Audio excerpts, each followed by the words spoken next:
Arsenal remain interested in trying to sign Mikel Merino. We saw him during the Euros. He played 7 matches, only started against Albania, I think, but was impressive in that tournament. And Arsenal are continuing to explore the details around a potential deal to try to sign him. So there's been no formal approach just yet. 28 years of age, so a slightly different profile from what Arsenal have been doing in recent time when it comes to some of their transfer business.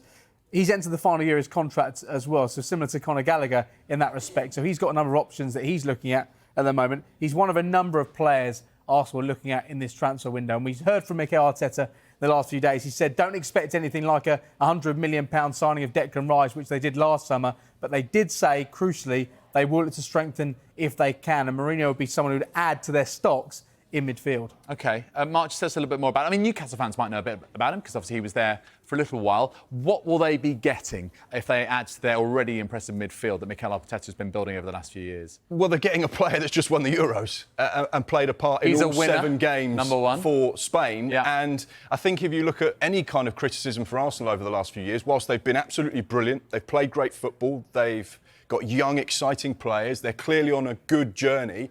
The one thing they haven't been able to do is get over the line and put some silverware in the cabinet. Whereas this is a player that can absolutely done that because he's just proven it with Spain. I think one of the key things about Merino as well is he brings a real versatility to that midfield. He can play as a 6, as a pivot, can also play as a left-sided 8. He can play as an advanced midfielder, so he can play in multiple roles as well, which I think would be a key thing for Mikel Arteta, someone that can play there in different positions. And James touched upon it.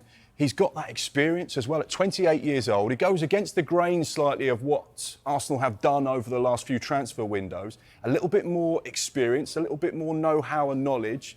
But when you look at the potential trade-off, Emile Smith-Rowe, quality player heading to Fulham, if you could replace him with another midfielder like Merino, I think that would be a real statement of intent. And you add that to Calafiori, maybe a striker, and you'd say Arsenal on paper right now could be the team to beat this season in the Premier League. Yeah, and we'd mentioned this before in our pre-show chat about being sort of targeted with the signings. Not signing 5 or 6, it's 1 or 2 in the positions they feel they really need to strengthen. I think you've hit it spot on there. When you look at Arsenal's recruitment over the last few years, they have been very targeted with the profile of player. They have clearly had a plan. We're going to sign young players between the age of 18 and 22, and we are going to build and mould a squad that we believe can go on a journey to be successful, not just for 1 season, but for maybe 2, 3, 4, 5, 6 seasons.